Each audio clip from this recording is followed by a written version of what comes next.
দেখুন, ইবাদতের শিরোমণি সালাত। ইবাদতের শিরোমণি সালাত না? সালাত, ইবাদতের শিরোমণি সালাত। এটা ফরজ করছেন আল্লাহ সুবহানাহু ওয়া তাআলা ঠিক হিজরতের পূর্বে। মক্কায় ফরজ হয়ে গেছে হিজরতের পূর্বে। তার মানে রাসূল সাল্লামের মাক্কি জীবন ছিল 13 বছর, আর মাদানী জীবন 10 বছর, 23 বছর ওনার নবুয়াতি জীবন। তো এই 13 বছরের শেষের দিকে মিরাজ হচ্ছে, আর এই মিরাজে সালাত ফরজ হচ্ছে। তাহলে ইবাদতের শিরোমণি সালাত ফরজ হচ্ছে কখন? নবুয়াতের 12 বা 13তম বর্ষে। আর আল্লাহ পড়তে বলছেন কখন? পড়া দিয়ে নবুয়াত শুরু করছেন। তার মানে সালাত ফরজ হওয়ার 12 থেকে 13 বছর আগে আল্লাহ জাতিকে বলছেন পড়ো। বুঝতে পেরেছেন? সিয়াম ফরজ হচ্ছে, যাকাত ফরজ হচ্ছে 2য় হিজরিতে।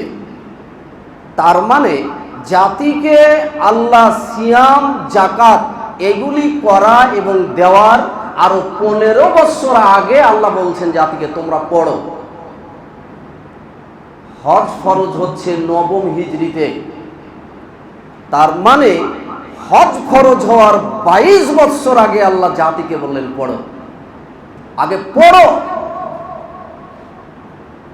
পড়া ছাড়া জাতির কল্যাণ সাধিত হবে না, জাহলাত দূর হবে না, মূর্খতা দূর হবে না, অন্ধকার দূর হবে না, আলো পরিস্ফুটিত হবে না। আগে পড়তে হবে।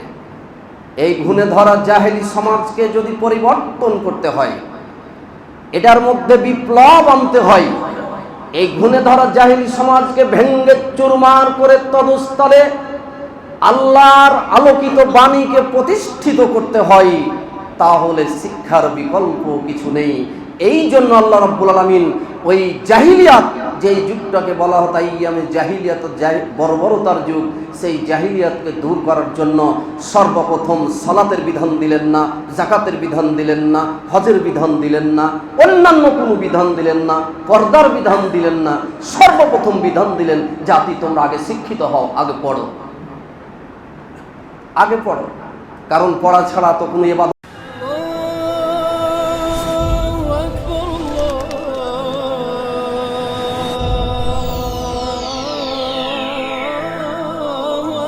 আলহামদুলিল্লাহ ওয়াহদা ওয়াসসালাতু ওয়াসসালামু আলা মান লা নাবিয়্যা বা'দা। আম্মা বা'দ فإن خير الحديث كتاب الله وخير الهدي هدي محمد صلى الله تعالى عليه وسلم وشر الأمور محدثاتها وكل محدثة بدعة وكل بدعة ضلالة وكل ضلالة في النار. أما بعد فأعوذ بالله من الشيطان الرجيم. بسم الله الرحمن الرحيم. اقرأ باسم ربك الذي خلق. عن أبي هريرة رضي الله تعالى عنه قال قال رسول الله صلى الله عليه وسلم من سلك طريقا يلتمس فيه علما سهل الله له طريقا إلى الجنة. رواه أبو داود بسند صحيح. উপস্থিত আজকের এই জামে মসজিদের সম্মানিত আগত মুসল্লিবৃন্দ, যাবতীয় হামদনাত যাবতীয় প্রশংসা মহান আল্লাহ সুবহানাহু ওয়া তাআলার মহান দরবারে,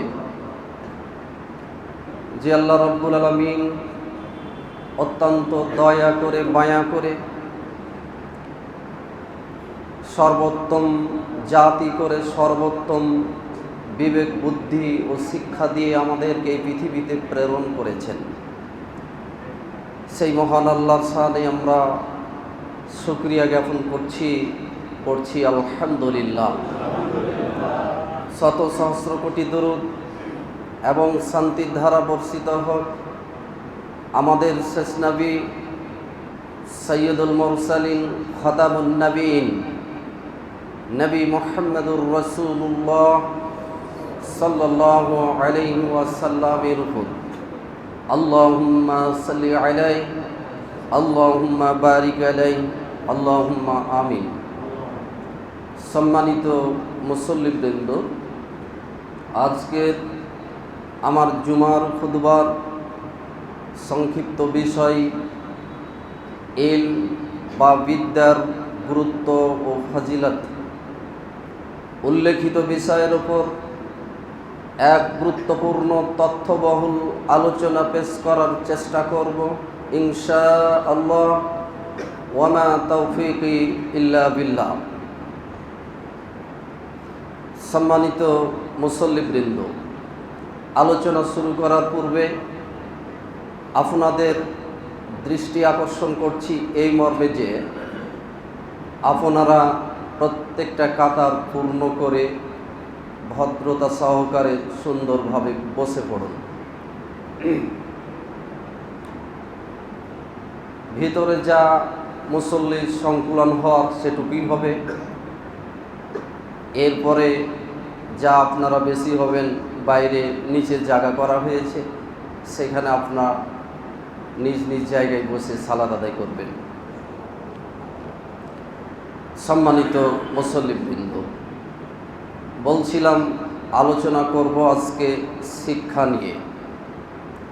শিক্ষা বা বিদ্যা এমন একটা জিনিস যা পৃথিবীর সবচেয়ে শ্রেষ্ঠ সম্পদ। দুনিয়াতে যত সম্পদ আছে সব সম্পদগুলি যোগানোর জন্য, পাহারার জন্য মানুষের দরকার হয়, কিন্তু বিদ্যাকে বা শিক্ষাকে পাহারা দেওয়ার কারও দরকার হয় না। বরং দুনিয়া কিছুকে যোগান দেয়, পাহারা দেয় শিক্ষাতে, বিদ্যাতে।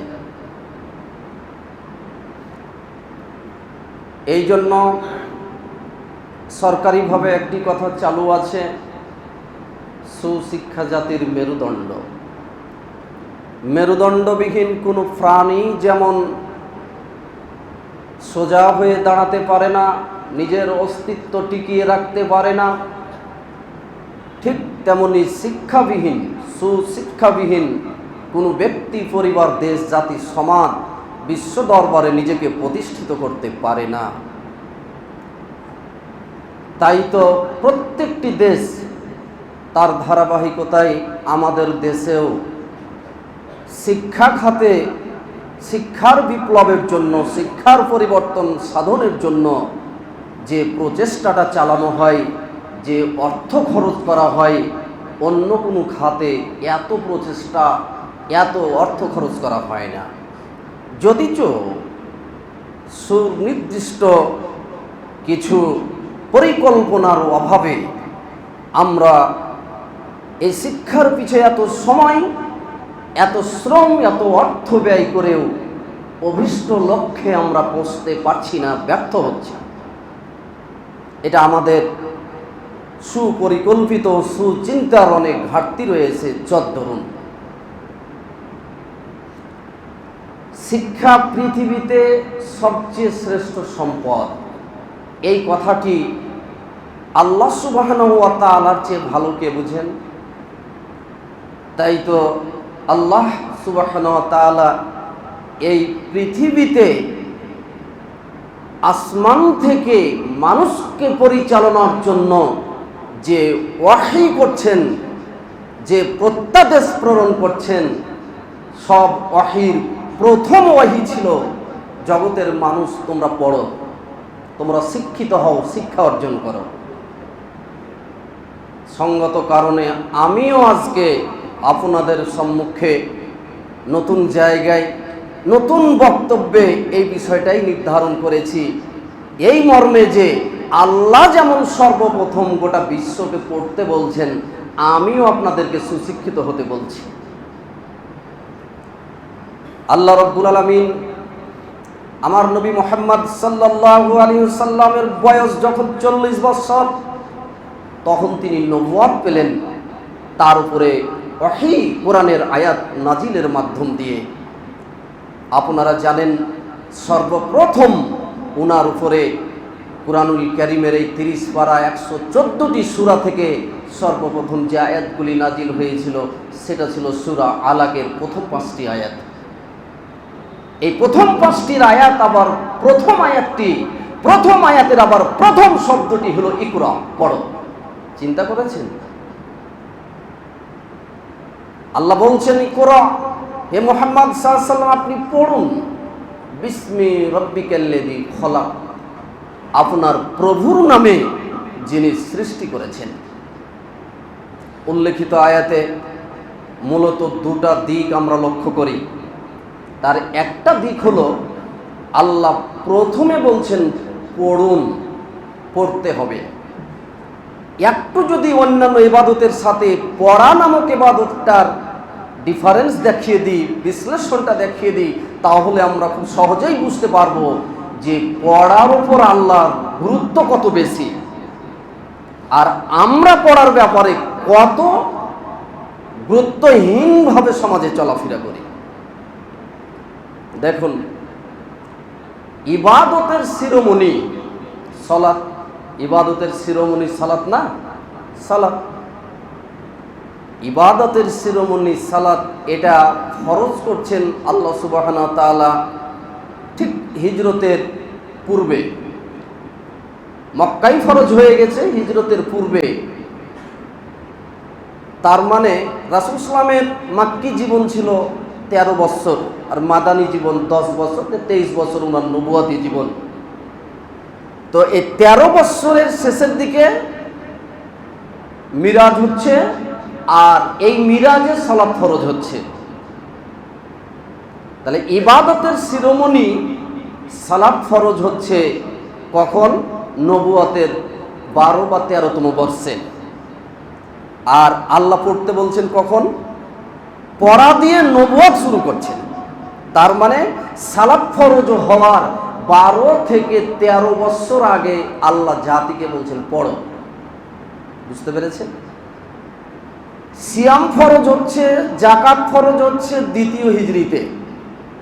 তার মানে জাতিকে আল্লাহ সিয়াম, যাকাত এগুলি করা এবং দেওয়ার আরো 15 বছর আগে আল্লাহ বলছেন জাতিকে তোমরা পড়ো। হজ ফরজ হচ্ছে 9ম হিজরিতে। তার মানে হজ ফরজ হওয়ার 22 বছর আগে আল্লাহ জাতিকে বললেন পড়ো, আগে পড়ো। পড়া ছাড়া জাতির কল্যাণ সাধিত হবে না, জাহলাত দূর হবে না, মূর্খতা দূর হবে না, অন্ধকার দূর হবে না, আলো পরিস্ফুটিত হবে না। আগে পড়তে হবে। এই ঘুণে ধরা জাহেলি সমাজকে যদি পরিবর্তন করতে হয়, এটার মধ্যে বিপ্লব আনতে হয়, এই ঘুণে ধরা জাহেলি সমাজকে ভেঙ্গে চুরমার করে তদস্থলে আল্লাহর আলোকিত বাণীকে প্রতিষ্ঠিত করতে হয়, তাহলে শিক্ষার বিকল্প কিছু নেই। এই জন্য আল্লাহ রাব্বুল আলামিন ওই জাহিলিয়াত, যেই যুগটাকে বলা হতো ইয়ামে জাহিলিয়াত, বর্বরতার যুগ, সেই জাহিলিয়াতকে দূর করার জন্য সর্বপ্রথম সালাতের বিধান দিলেন না, যাকাতের বিধান দিলেন না, হজের বিধান দিলেন না, অন্যান্য কোনো বিধান দিলেন না, পর্দার বিধান দিলেন না। সর্বপ্রথম বিধান দিলেন জাতি তোমরা আগে শিক্ষিত হও, আগে পড়ো, আগে পড়ো। কারণ পড়া ছাড়া তো কোনো ইবাদত করতে পারবো না। কিছু মানুষের কথা, আরে রট করে কিছু ইবাদত বান্দেগি করলেই হলো। তা আপনি যে ইবাদতটা করবেন, এটা কিভাবে করবেন? এটা করার আগে আমাকে জানতে হবে না? আপনি সালাত পড়বেন কিভাবে পড়বেন আগে জানতে হবে না? সিয়াম করবেন কিভাবে করবেন জানতে হবে না? পর্দা করবেন কিভাবে করবেন, কার থেকে করবেন আগে জানতে হবে না? এমন কোনো ইবাদত নেই যে ইবাদতটি করার পূর্বে আমাকে আগে জানতে হবে না। সব কিছুর আগে আমাকে জানতে হবে। আর আজকে মুসলিম সমাজের দুর্ভাগ্য তো এখানেই, মুসলিম সমাজের অধঃপতন তো এখানেই, যে এরা পড়তে চায় না, বুঝতে চায় না।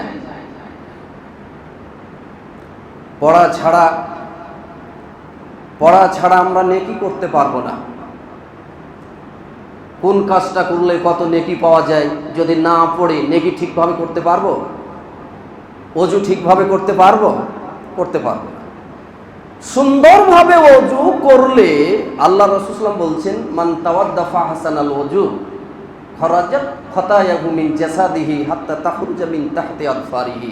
সহিহ মুসলিমের হাদিস, কিতাবুত তাহারাত অধ্যায়ে এসেছে যে আল্লাহ রাসূল সাল্লাল্লাহু আলাইহি ওয়াসাল্লাম বলছেন, যে ব্যক্তি সুন্দরভাবে ওযু করলো, এই সুন্দর ওযু করার কারণে তার গোটা বডি থেকে সমস্ত গুনাহ দূরীভূত হয়ে গেল। এমনকি নখের মধ্যে যে গুনাহ জমে আছে এই গুনাহগুলিও আল্লাহ রাব্বুল আলামিন দূর করে দিবেন। তো ওযুর মাধ্যমে যে আমি নিষ্পাপ হয়ে যাব, এটা যদি না পড়ি তো কিভাবে জানবো? এটা যদি না পড়ি তো কিভাবে জানবো? তাহলে পড়া ছাড়া, জ্ঞান অর্জন করা ছাড়া আমি তো পবিত্রতাও ঠিকভাবে অর্জন করতে পারবো না, ওযু করতে পারবো না, গোসল করতে পারবো না, তায়াম্মুম করতে পারবো না, মাসা করতে পারবো না, সালাত ঠিকভাবে পড়তে পারবো না। সালাতের মাধ্যমে যে আমার সব গুনাহ দূর হয়ে যায়। আল্লাহ রাসূল সাল্লাল্লাহু আলাইহি ওয়াসাল্লাম বলছেন, লাউ আন্না নাহরাম বিবাবি আহাদিকুম একতাসিলু ফীহি ইয়াওমান খামসান, যদি তোমাদের কারো বাড়ির আঙ্গিনার সামনে একটা পুকুর থাকে আর এই পুকুরের মধ্যে দৈনিক কোনো ব্যক্তি 5 বার গোসল করে, হাল আবকা মিন দারানিহি সাই, তাহলে কি তার দেহে কোনো ময়লা থাকতে পারে? সাহাবীগণ বললেন, লা ইয়াবকা মিন দারানিহি সাই, তার দেহে আর কোনো ময়লা থাকতে পারে না। আল্লাহ রাসূল বললেন, ফাদালিকা মাসালুস সালাতিল খামস ইয়ামহু বিহিন্নাল খাতা, এটাই হচ্ছে 5 ওয়াক্ত সালাতের উদাহরণ। এর মাধ্যমে আল্লাহ রাব্বুল আলামিন মানুষের সমস্ত দেহের গুনাহগুলি দূর করে দেন। এই যে 5 ওয়াক্ত 5 বার মসজিদে সালাত আদায় করতে আসলে আমার সমস্ত গুনাহ দূর হয়ে যায়, এটা কিভাবে জানবো যদি না পড়ি? তাহলে পড়ার মাধ্যমে জ্ঞান অর্জন হবে, বিবেক জাগ্রত হবে, ভালো মন্দ বুঝতে শিখবো, আর তখনই অন্যান্য সৃষ্টির সাথে আমার পার্থক্য হবে। আমি যে আশরাফুল মাখলুকাত, মানুষ সৃষ্টির শ্রেষ্ঠ জীব, এটা কি কারণে? এই শিক্ষা অর্জন করার মাধ্যম দিয়ে। শিক্ষা অর্জন করে আমি সচেতন হব, বুঝতে শিখব, তখন অন্যান্য প্রাণীর সাথে আমার পার্থক্যটা হবে। এখন একটা গরু ছাগলও স্বামী স্ত্রী মিলন করলো, কুকুর শিয়ালও করলো, কিন্তু পবিত্রতা অর্জন করার নিয়ম সেও জানলো না, আমিও স্বামী স্ত্রীর সাথে রাত্রি কাটালাম, পবিত্রতা কিভাবে অর্জন করতে হয় আমিও জানলাম না। তাহলে আমি কিভাবে গরু ছাগলের থেকে উত্তম হলাম? আমি কিভাবে শ্রেষ্ঠ জীব হলাম? খালি খাতা কলমে এমনিতে শ্রেষ্ঠ জীব গায়ের জোরে হয়ে গেলাম, তাই কি আর হয়? এটা শিক্ষার মাধ্যম দিয়ে হতে হবে। তাহলে যত কল্যাণকর কাজ আছে, নেকি আছে, এই নেকির কোনোটাই করতে পারবো না যদি শিক্ষিত না হই। অনুরূপভাবে শিক্ষা ছাড়া পাপ থেকে বাঁচতে পারবো না। পাপ থেকে কিভাবে বাঁচবেন যদি না শিখেন? এটা যে সুদ, আপনি যদি না জানেন যে এটা সুদ, আমার এই ব্যবসাতে, এটা ব্যবসার নামে সুদ চলছে, আর সুদের পরিণাম খুবই খারাপ। নিজের মায়ের সাথে জেনা করাকে আল্লাহ রাসূল সাল্লাল্লাহু আলাইহি ওয়াসাল্লাম সুদের গুনাহের তুলনা করেছেন। নাউযুবিল্লাহি মিন যালিক। এত নিকৃষ্টভাবে আল্লাহ রাসূল আমাদেরকে সতর্ক করেছেন। এখন যদি সুদের পাপ সম্পর্কে না জানি, আমি কিভাবে বাঁচব? তাহলে শিখতে হবে না আমাকে? তাহলে আমি এত বড় গুনাহ আমার অজান্তেই করে ফেলবো। সরকারি চেয়ারে বসে যে ঘুষ খাই, কোনটা ঘুষ আর কোনটা আমার বৈধ ইনকাম, এই ঘুষ সম্পর্কে যদি সচেতন না হই, লেখাপড়া না করি, ঘুষের পরিণাম কি, এটা কোথায় নিয়ে যাবে আমাকে, এই সম্পর্কে যদি আমি লেখাপড়া না করি, তাহলে আমি ঘুষ থেকে বাঁচবো কিভাবে? ঘুষ থেকে বাঁচবো কিভাবে? খাদ্যে ভেজাল দিলে কি অপরাধ হয়, বেপর্দা হয়ে চললে কি অপরাধ হয়, আমার মেয়েদেরকে বেপর্দা করে রাস্তায় বের করলে সমস্যা কি হয়, যদি আমি বেপর্দার কুফল লেখাপড়া না করি, আমি যদি ধোঁকা প্রতারণার বিষয় লেখাপড়া না করি, মানুষকে মেরে মানুষের সাথে চিটারি করে মানুষের সাথে অন্যায় আচরণ করলে এর ফলাফল কি হয় এই ব্যাপারে যদি আমার নলেজ না থাকে, তাহলে আমি পাপ থেকে বাঁচবো কি করে? তাহলে নেকি করতে হলে যেমন আমাকে শিক্ষিত হতে হবে, তেমন পাপ থেকে বাঁচতে হলেও আমাকে লেখাপড়া করতে হবে। 3 নম্বর কথা হলো, ভালো এবং মন্দের মধ্যে যদি পার্থক্য করতে চান, তাহলে শিক্ষা ছাড়া তো পারবেন না। বিবেক দিয়ে কিভাবে বুঝবেন যে কোনটা ভালো আর কোনটা মন্দ? সবটাই পারবেন না, কিছু পারবেন না। বিবেক হচ্ছে ভালো মন্দ নির্ণয়ের যন্ত্র, কিন্তু এটাকে পরিশোধিত করবে, এটাকে ক্লিন করবে, সুন্দর করবে শিক্ষাতে। শিক্ষা যদি না থাকে তাহলে পাপ থেকে বাঁচবেন না, আর পাপের সাথে জড়িয়ে যাওয়ার কারণে এই বিবেকে কালো স্পট পড়তে পড়তে পড়তে এক সময় বিবেক নষ্ট হয়ে যাবে। তখন পাপকে আর পাপ মনে হবে না, পাপ হয়ে যাবে সাধারণ জিনিস। যেমন রাসূল সাল্লাল্লাহু আলাইহি ওয়াসাল্লাম বলেছেন এক হাদিসে, আমার উম্মত জিনা ব্যভিচারকে হালাল মনে করবে, আমার উম্মত মাদক দ্রব্যকে হালাল মনে করবে। এগুলি হালাল মনে করবে। আমার উম্মত গান বাজনাকে হালাল মনে করবে। কেন? গান বাজনার ব্যাপারে উদাসীন থাকতে থাকতে, মাদক দ্রব্যের ব্যাপারে উদাসীন থাকতে থাকতে, জিনা ব্যভিচারের ব্যাপারে উদাসীন থাকতে থাকতে তাকে এমন পর্যায়ে নিয়ে গেছে, এখন এগুলি তার কাছে আর কোনো পাপ মনে হবে না, কারণ তার বিবেক নষ্ট হয়ে গেছে। বিবেক নষ্ট হয়ে গেছে, বিবেক আর কাজ করে না যে এটা এখন জিনা। আমার মেয়ে যদি এভাবে অন্যের একটা যুবকের সাথে কথা বলে, এটা আমার মেয়ে জেনা করছে, আর জেনাকার পিতা হিসাবে কিয়ামতের মাঠে আমাকে উঠতে হবে, এটা তখন তার মাথায় আর কাজ করে না, বিবেকে আর কাজ করবে না, কারণ বিবেক নষ্ট হয়ে গেছে। এই জন্য এলম হচ্ছে ভালো মন্দর মধ্যে পার্থক্য সূচনাকারী যন্ত্র। যদি শিক্ষা অর্জন করেন, সত্যিকারের এলম অর্জন করেন, তাহলে ভালো এবং মন্দের মধ্যে পার্থক্য নির্ণয় করতে পারবেন। কোনটা জান্নাতের রাস্তা, কোনটা জাহান্নামের রাস্তা, কোনটা সত্যের রাস্তা, কোনটা মিথ্যার রাস্তা, কোনটা আল্লাহর রাস্তা আর কোনটা শয়তানের রাস্তা, কোনটা নবীর রাস্তা আর কোনটা আবু জেহেলের রাস্তা, এটা নির্ণয় করে দিবে আপনার বিদ্যাতে, আপনার শিক্ষাতে, আর সেইভাবে তখন আপনাকে পরিচালনা করবে। কাজেই পরিচালিত হওয়ার আগে, ডাইভিং করার আগে তো আমাকে রাস্তাটা ক্লিয়ার হতে হবে, লোকেশন জানতে হবে, নচেত আমি যে কোনো জায়গাতে গাড়ি ড্রাইভ করবো, আমি তো বিপদে পড়ে যাব। আর লোকেশনটা জানাই হলো শিক্ষা, এই জানাটাই হলো শিক্ষা।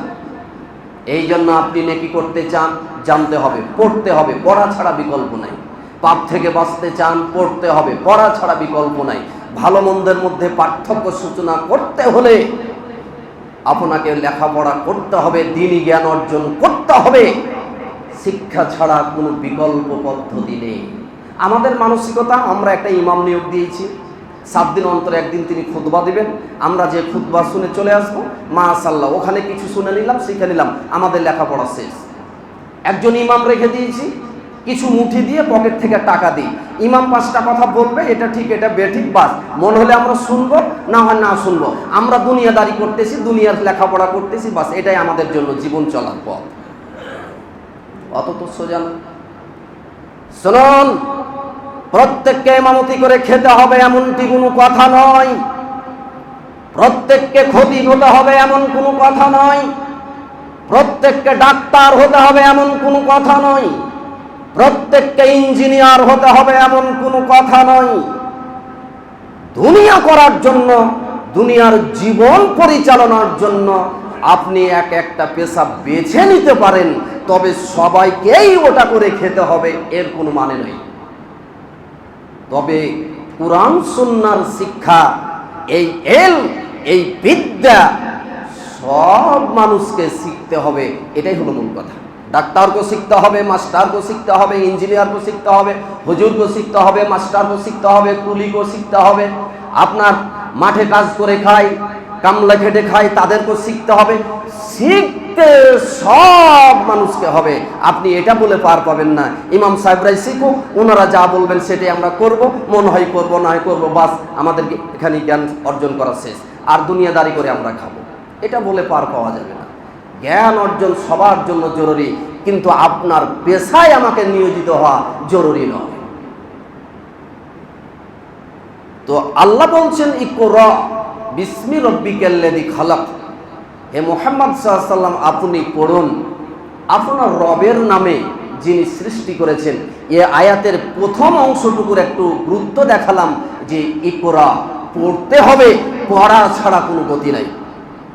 এখন দ্বিতীয় অংশের একটু বিশ্লেষণ করি।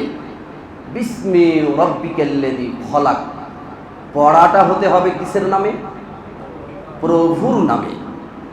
পড়াটা হতে হবে প্রভুর নামে। একটি কথা মাথায় রাখবেন, সব পড়া পড়া নয়, সব পড়া পড়া নাই, সব শিক্ষা শিক্ষা নয়। আমরা এক সময় শুনতাম শিক্ষা জাতির মেরুদণ্ড, এখন কি আর বলে? এখন কি বলে? সুশিক্ষা জাতির মেরুদণ্ড। সু কথাটা লাগানো হলো কেন? তার কারণ শিক্ষার মধ্যে গলদ ঢুকেছে, শিক্ষার মধ্যে গলদ ঢুকেছে। শিক্ষা অর্জন করেও চোর হচ্ছে, হচ্ছে না? শিক্ষা অর্জন করেও লুটেরা হচ্ছে, শিক্ষা অর্জন করেও বড় পাপী হচ্ছে, মাস্তান হচ্ছে, ডাকাত হচ্ছে। কাজে শিক্ষার মধ্যে গলদ ঢুকেছে, তাই এখন স্লোগান শিক্ষা জাতির মেরুদণ্ড এটি নয়, সুশিক্ষা জাতির মেরুদণ্ড। এক সময় আমরা জানতাম পানির অপর নাম জীবন, এখন কি আমরা সেটা বলি? বিশুদ্ধ পানির অপর নাম জীবন। কেন বলি? বিশুদ্ধ কথাটা লাগালাম কেন? পানির মধ্যে ভেজাল পাওয়া গেছে তাই। এক সময় বলতাম সরিষার তেল দেন, এখন সরিষার তেল বললে খাঁটিটা পাবেন না, তাই আগের দিকে একটা শব্দ লাগানো হয়েছে, খাঁটি সরিষার তেল দেন। কেন শব্দগুলি লাগানো হচ্ছে? যেহেতু সরিষার তেলও ভেজাল ঢুকেছে, শিক্ষার মধ্যে যেহেতু ভেজাল ঢুকেছে, তাই এখন শিক্ষা জাতির মেরুদণ্ড নয়, সুশিক্ষা জাতির মেরুদণ্ড। যে শিক্ষা আমাকে আল্লাহ চিনাবে, যে শিক্ষা আমাকে জাহান্নাম থেকে বাঁচতে শিখাবে, যে শিক্ষা আমাকে জান্নাতের রাস্তা দেখিয়ে দিবে, যে শিক্ষা নবীর রাস্তা দেখিয়ে দিবে, যে শিক্ষা আমাকে আবু জেহেলের রাস্তা থেকে দূরে থাকাবে, এই শিক্ষার নাম হলো সুশিক্ষা। সব শিক্ষা শিক্ষা নয়। এই জন্য আল্লাহ শুধু পড়তে বললেন না, এতটুকু বললেন না যে ইকরা হে মুহাম্মদ পড়ুন, এতটুকু বললেন না, বললেন বিসমি রব্বিকাল্লাযী খালাক, আপনার প্রভুর নামে পড়ুন যিনি আপনাকে সৃষ্টি করেছেন। পড়াটা হতে হবে রবের সন্তুষ্টি পড়া। যেই পড়া পড়লে আল্লাহ খুশি হবেন, যেই পড়া পড়লে আল্লাহ সন্তুষ্ট হবেন, আল্লাহ আপনাকে ফেভার করবেন, সেই পড়া হতে হবে। এখন খুব সহজে আপনি মিলিয়ে নেন, আপনার পড়াটা কি আল্লাহ সন্তুষ্ট? আপনি যে পড়াটা পড়েন, যে জ্ঞান অর্জন করেন, সেই পড়ার প্রতি কি আল্লাহ সন্তুষ্ট? এটা আপনার মনে হয়? যদি মনে হয় আমি যে বিদ্যাটা অর্জন করছি, যেটা পিছিয়ে শ্রম দিতেছি, টাকা পয়সা খরচ করে আমি লেখাপড়া করতেছি, আমার সন্তানকে পড়াচ্ছি, আমার মেয়েকে পড়াচ্ছি, যদি আপনার মনে হয় আমার সন্তানকে যা পড়াচ্ছি এতে আল্লাহ সন্তুষ্ট হবে, তাহলে আপনার পড়া ঠিক আছে, যদি আপনার বিবেক বলে। আর যদি মনে হয় যে না, আমি যা পড়াই তাতে এগুলি আল্লাহ সন্তুষ্টির কথা নাই, এগুলি শুধু দুনিয়া কামাই করা হবে, তাহলে আপনার পড়াতে গলদ আছে, ভুল আছে। এটা শিক্ষা হলো, এটা কুশিক্ষা হলো, কিন্তু সুশিক্ষা হলো। আমাকে বলে দিতে হবে কেন যে আপনি কুশিক্ষিত? আমাকে বলে দিতে হবে কেন আপনার সন্তানকে আপনি কুশিক্ষা করান? এটা আপনার বিবেক দিয়েই ছাঁকতে হবে যে আল্লাহ যা বলেছেন সেটা কি হচ্ছে নাকি সেটা হচ্ছে না।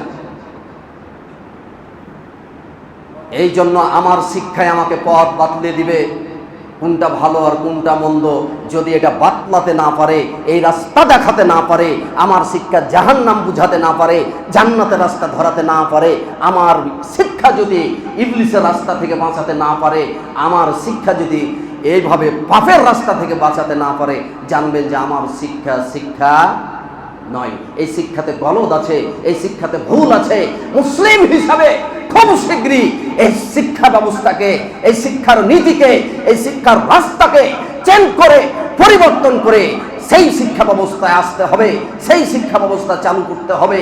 সন্তানদের সেই শিক্ষা ব্যবস্থা দিতে হবে, যে শিক্ষা ব্যবস্থা দিলে আল্লাহ তাআলা খুশি হয়ে যাবেন, সন্তুষ্ট হবে। শিক্ষা অর্জন করছি, শিক্ষিত আমরা সর্বধরনের পাপ করছি। পাপ করছি না? সর্বধরনের পাপ করছি।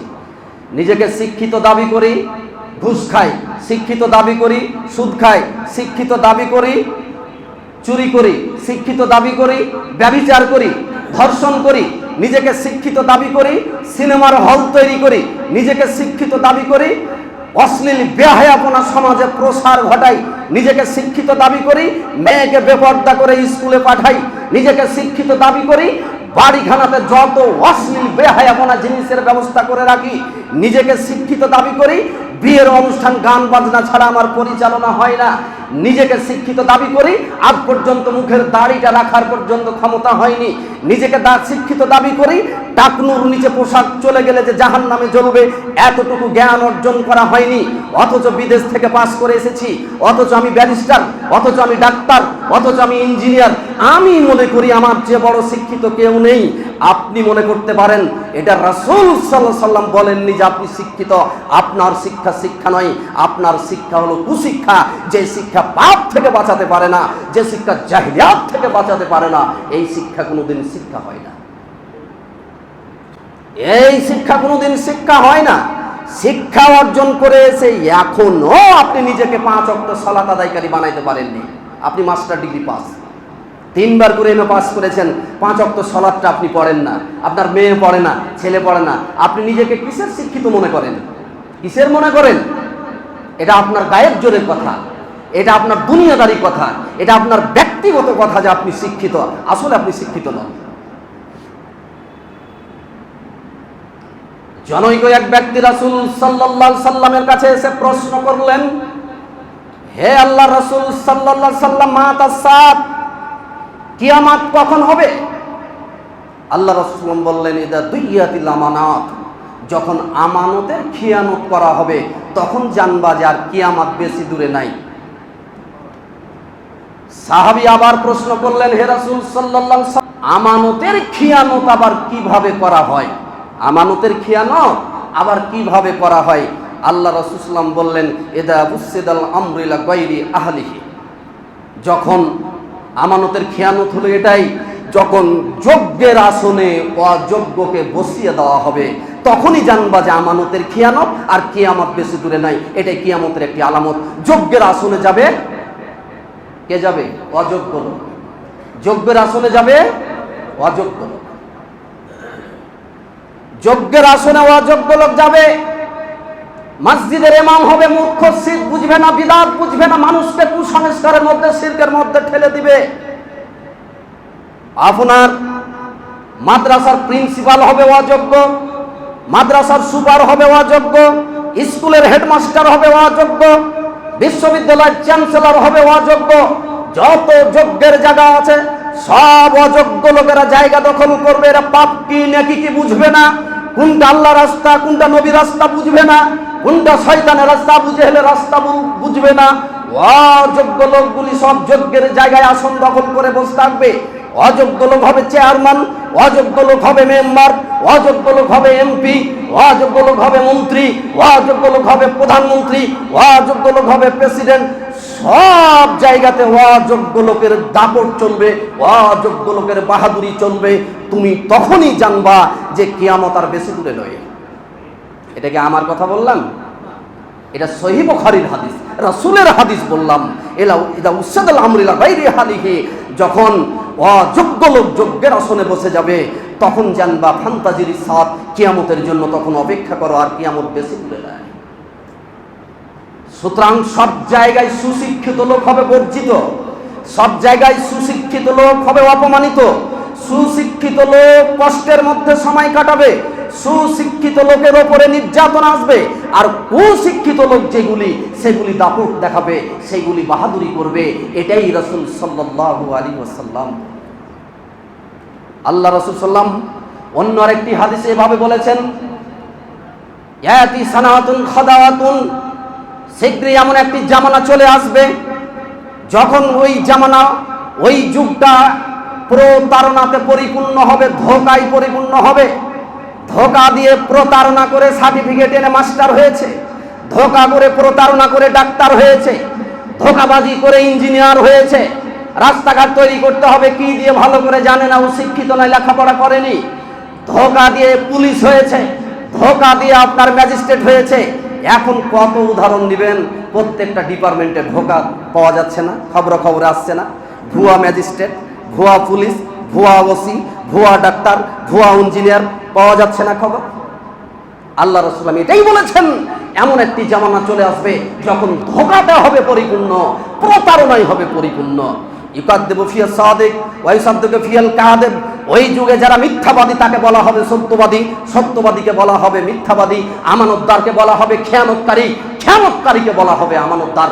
এই যুগে কথা বলবে রুয়াইবেজ। সাহাবী প্রশ্ন করলেন, ইয়া আল্লাহ রাসূল সাল্লাল্লাহু আলাইহি ওয়াসাল্লাম, রুয়াইবেজ কারা? রাসূল সাল্লাল্লাহু আলাইহি ওয়াসাল্লাম জবাব দিলেন, রুয়াইবেজ হলো ইতর শ্রেণীর মানুষগুলি মানুষের সামনে বড় বড় কথা বলবে। ইতর শ্রেণীর মানুষগুলি, অযোগ্য লোকগুলি মানুষের সামনে টকশো করবে, কথা বলবে, বড় বড় বক্তব্য দিবে। এরাই হলো রুয়াইবেজ, এরাই হলো অযোগ্য লোক। আর এই যুগটাতে ভালো হবে খারাপ, খারাপ হবে ভালো, আমানতদার হবে খেয়ানতকারী, খেয়ানতকারী হবে আমানতদার। আজকের বাস্তবতা আমরা সমাজে কিছুটা হলো লক্ষ্য করতেছি, 100% না হলো কিছু পার্সেন্ট লক্ষ্য করতেছি। আল্লাহ যেন আমাদের রক্ষা করেন, হেফাজত করেন। তাই বলছিলাম, সব শিক্ষা শিক্ষা নয়। আল্লাহর নামের যেটা শিক্ষা সেটাই হলো শিক্ষা। পরকাল চিন্হাই, দুনিয়ামুখী শিক্ষা নয়, পরকালমুখী শিক্ষাই হলো শিক্ষা। এই জন্য রাসূল সাল্লাল্লাহু আলাইহি সাল্লাম প্রত্যেক দিন ফজরের সালাত আদায় করে বলতেন, আল্লাহুম্মা ইন্নী আসআলুকা ইলমান নাফিয়ান ওয়া রিজকান তাইয়্যিবান ওয়া আমালান মুতাকাব্বালান। হে আল্লাহ, আমি তোমার কাছে চাচ্ছি উপকারী ইলম। আল্লাহ রাসূল বলছেন না যে আমি তোমার কাছে শিক্ষা চাচ্ছি, ইলম চাচ্ছি। কি বলছেন কথাটা? ইলমান নাফিয়ান, উপকারী ইলম। ওয়া রিজকান তাইয়্যিবান, পবিত্র রিজক। দেখেন, রিজক আমিও খাই আপনিও খান, রিজক আমিও খাই আপনিও খাই, গরু ছাগলও খাই, পশু পাখি সবাই খায়, কিন্তু সবার রিজক কি পবিত্র? সবার রিজক কি পবিত্র? হারাম মিশ্রিত করে অনেকে খাচ্ছে না, সুদ ঘুষ করে খাচ্ছে না, খাচ্ছে। আল্লাহ রাসূল সেটাই বলছেন যে হে আল্লাহ, আমি তোমার কাছে পবিত্র রিজক চাচ্ছি, সব রিজক নয়। ওয়া আমালান মুতাকাব্বালান, গৃহীত আমল তোমার কাছে আমি চাচ্ছি, যে আমল করলে, যে ইবাদত করলে কবুল হবে।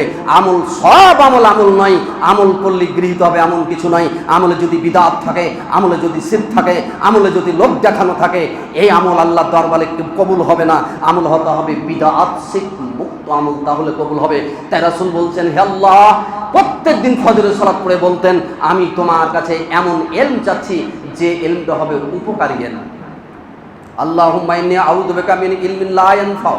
হে আল্লাহ, আমি তোমার কাছে বাঁচতে চাচ্ছি এমন বিদ্যা থেকে, এমন লেখাপড়া থেকে, এমন ইলম থেকে যে ইলম কোনো উপকারী আসে না, যে ইলম মানুষের 2 পয়সা কাজে লাগে না, যে ইলম শুধু নিজের স্বার্থ দেখায়, নিজের স্বার্থ চিনাই, যে ইলম অন্যের ক্ষতি করা শিখাই, যে ইলম মানুষের সাথে প্রতারণা ধোঁকা করা শিখাই, যে ইলম মানুষের পকেট থেকে টাকা বের করে খাওয়া শিখাই, যে ইলম মানুষকে বিপদে ফেলা শিখাই, এই ইলম আমি আল্লাহ তোমার কাছে চাচ্ছি না, এখান থেকে আমি তোমার কাছে বাঁচতে চাচ্ছি।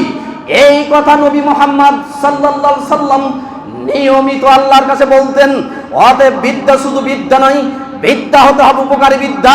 যে বিদ্যা মানবতার কল্যাণে আসে, যে বিদ্যা মানুষের উপকারে আসে, যে বিদ্যা হারাম থেকে বাঁচিয়ে রাখে, সেই বিদ্যা আল্লাহ তোমার কাছে চাচ্ছি। অন্তত আমার বিদ্যা দিয়ে, আমার জ্ঞান দিয়ে, বিবেক দিয়ে যদি আল্লাহ আমি কোনো মানুষের কল্যাণ করতে না পারি, তাহলে অন্তত আমার বিদ্যা দিয়ে যেন কারো ক্ষতি না হয়। অন্তত এতটুকু তো বাঁচতে হবে যে আমার বিদ্যা দিয়ে কাউকে ক্ষতি কোনো দিন করব না। কিন্তু আমরা কি করছি? আমরা তো করছি ভিন্নটা। নিরপরাধ মানুষকে বড় আসামি বানিয়ে ফাঁসি দিতেছি, আর ফাঁসির আসামিকে নিরপরাধ বানিয়ে ছেড়ে দিতেছি।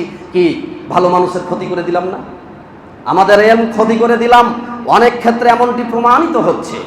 অতএব বিষয়টি পূর্ণাঙ্গ বুঝতে হবে।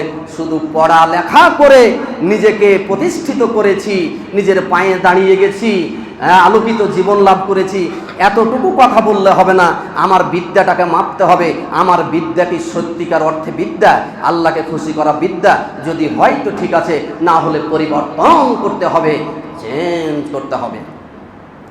এর ফজিলতের ব্যাপারে রাসূল সাল্লাল্লাহু আলাইহি ওয়াসাল্লাম বলেছেন, মান সালাকা তারিকান ইয়ালতামিসু ফিহি ইলমান সাহহালাল্লাহু লাহু তারিকান ইলাল জান্নাহ। এই যে রিয়েল বিদ্যা, আলোকিত বিদ্যা, যে বিদ্যা অর্জন করলে জাহিলিয়াত দূর হয় আর আল্লাহর সন্তুষ্টি সমাজে প্রতিষ্ঠিত হয়, এই বিদ্যা শিক্ষার জন্য কেউ যদি রাস্তা বের হয়ে যায়, সাহহালাল্লাহু লাহু তারিকান ইলাল জান্নাহ, আল্লাহ রাসূল বলছেন তাহলে তার জন্য জান্নাতের রাস্তা সহজ হয়ে যায়। এই বিদ্যা কেন শিখবেন? উপকার যদি না পাবেন, এর বিনিময়ে যদি কিছু না পাবেন, তাহলে কেন শিখবেন? এর বিনিময়ের তো অভাব নাই। বিনিময়ের একটি বিনিময় হলো, রাসূলুল্লাহ সাল্লাল্লাহু আলাইহি ওয়াসাল্লাম বলছেন, যে ব্যক্তি এই রিয়েল বিদ্যা শিক্ষার জন্য, এই কোরআনের বিদ্যা শিক্ষার জন্য, এই হাদিসের বিদ্যা শিক্ষার জন্য রাস্তায় বেরিয়ে যায়, আল্লাহ রাসূল বললেন জান্নাতের রাস্তা তার জন্য সহজ হয়ে যায়। ওয়ান্নাল মালাইকাতা লা তাজওয়াজনি হাতি রিদান লিতালিবিল ইলম। কোন তালেবে ইলম, কোন ছাত্র, কোন ব্যক্তি, কোন মানুষ শিক্ষার জন্য যখন রাস্তাতে বেরিয়ে যায়, তখন ফেরেশতারা তাকে মাটির উপর দিয়ে হাঁটতে দেয় না, তার পাখা বিছিয়ে দিয়ে ওই তালেবে ইলমকে বলে, তুমি এখন আমার রাস্তা দিয়ে, আমার পাখার উপর দিয়ে হেঁটে যাও। কি মর্যাদা দেখতেছেন? যারা রিয়েল বিদ্যা অর্জনের জন্য প্রচেষ্টা চালায়, কি মর্যাদা দেখতেছেন?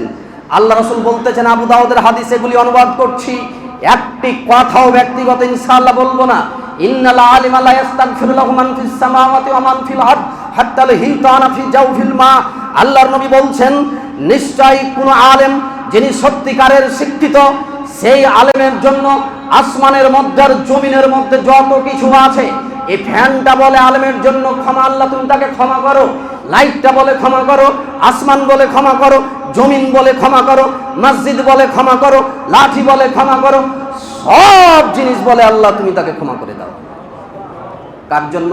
যিনি আলেম, সত্যিকারের, যিনি শিক্ষিত, যিনি কল্যাণকামী শিক্ষিত, তার জন্য সবাই দোয়া করে, আল্লাহ তাকে মাফ করে দাও, আল্লাহ তাকে ক্ষমা করে দাও। হাত্তাল হিতানা ফি জাওফিল মা, এমনকি পানির মধ্যে যা কিছু আছে তারাও বলে, আল্লাহ তুমি ওই ব্যক্তিকে মাফ করে দাও।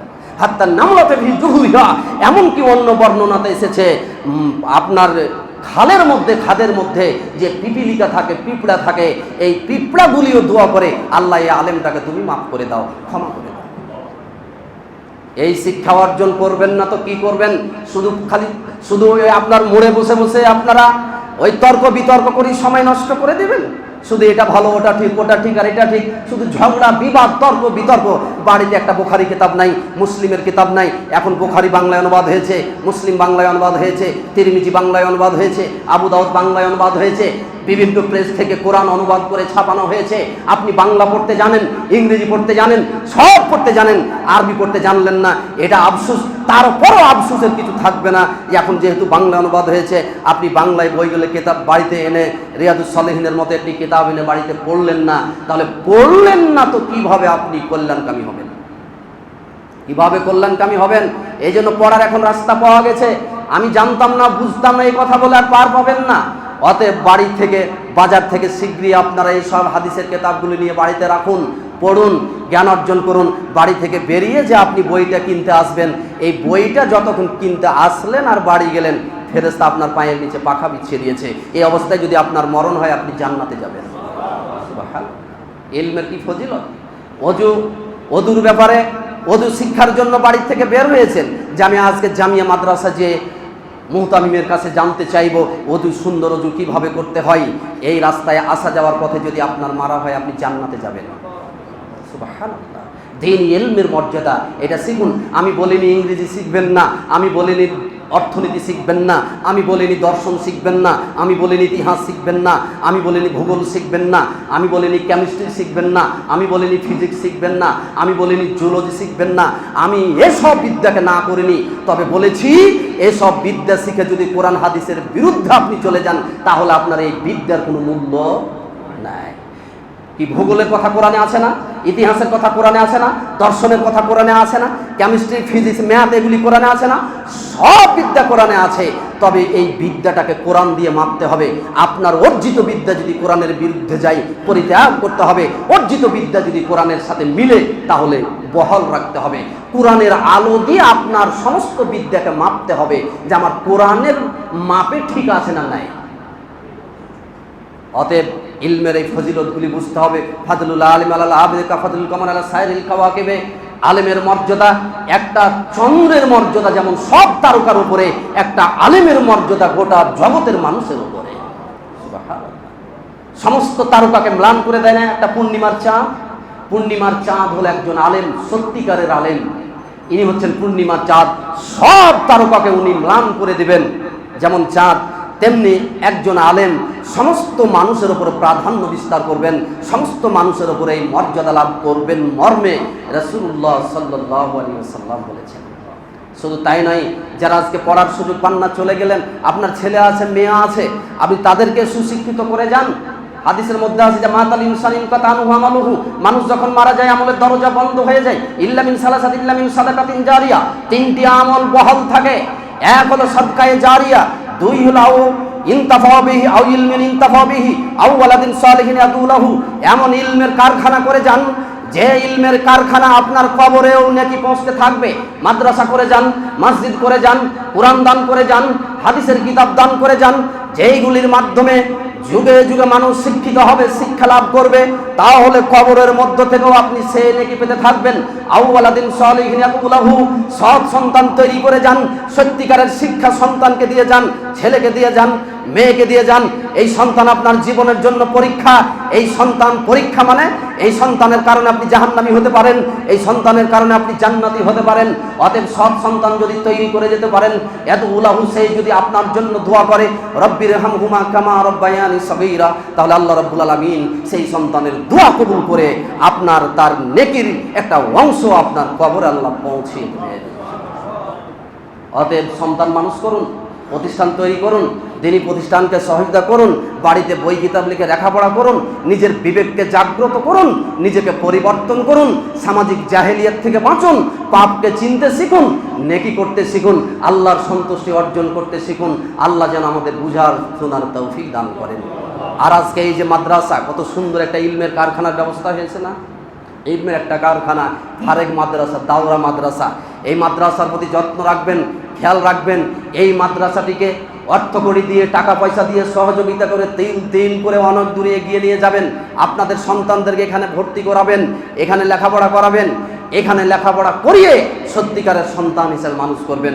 এখান থেকে লেখাপড়া শিখে আবার বাইরে যাবে, মদিনা বিশ্ববিদ্যালয় থেকে লেখাপড়া করেছে, আপনার সন্তান মাদানি হিসাবে সমাজে কাজ করবে, আপনার সন্তান ইলমের প্রসার ঘটাবে, আরও মাদ্রাসা করবে, আপনার জন্য দোয়া করবে। কি আপনার জন্য নাজাতের একটা ওসিলার ব্যবস্থা হয়ে যাবে না? ওসিলার ব্যবস্থা হয়ে যাবে। এই জন্য আপনারা এটি করবেন। আর কেউ টাকা দিয়ে করবেন, সন্তান দিয়ে করবেন, কেউ বুদ্ধি দিয়ে পরামর্শ দিবেন। একটা কার্যকরী কমিটি আছে, সেই কমিটিকে আপনারা সহযোগিতা করবেন। খুব সম্ভব বিরোধিতা থেকে বাঁচবেন। উপকার যদিও করতে না পারেন, একটা কথা বলেছি, বিরোধিতা করবেন না। আমাদের সমাজকে ধ্বংস করে দিচ্ছে এটা। আরে সে এত কিছু করলো, আমি পারলাম না, অতএব না না এটা মেনে নিতে পারি না, তখন আপনি বিরোধিতা করতে লাগলেন। খবরদারি কি করবেন না, বিরোধিতা করবেন না, সহযোগিতা করবেন, না হলে চুপ করে বসে থাকবেন। সুন্দর একটা বিজ্ঞ কমিটি গঠন হয়েছে, আলহামদুলিল্লাহ, আমরা সবাই খুশি না?